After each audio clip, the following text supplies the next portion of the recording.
చట్టసభల్లో ఉన్న మనము యాంటీ డిఫెక్షన్ లాను మనం ఎందుకు తీసుకొచ్చాము అంటే మనము ఈ అధికారంలో ఉన్న పార్టీలు ఏదైతే ఉంటాయో వాళ్ళు చేస్తూ ఉన్న అనైతిక ప్రాక్టీసు, దుర్వినియోగం, అధికార దుర్వినియోగం, డబ్బులు విచ్చలవిడిగా వాళ్ళు ఖర్చు చేసి ఎమ్మెల్యేలను ఎంపీలను కొనుగోలు చేయడం, వీటిని అరికట్టడం కోసమని చెప్పి అది స్ఫూర్తి. ఇవాళేమో ఇదే చట్టసభల్లో ఉన్న మనము ఆ స్ఫూర్తిని పక్కన పెట్టి ఇవాళ మనమే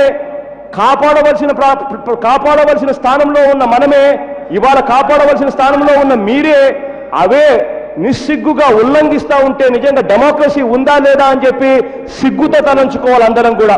అధ్యక్ష, నేను ఇక్కడ ఒకటి చెప్తా ఉన్నా, రాజకీయాలలో ఉన్నప్పుడు రెండు గుణాలు ఉండాలి ఎవరికైనా.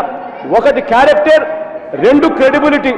క్యారెక్టర్ అంటే వ్యక్తిత్వం, క్రెడిబిలిటీ అంటే విశ్వసనీయత.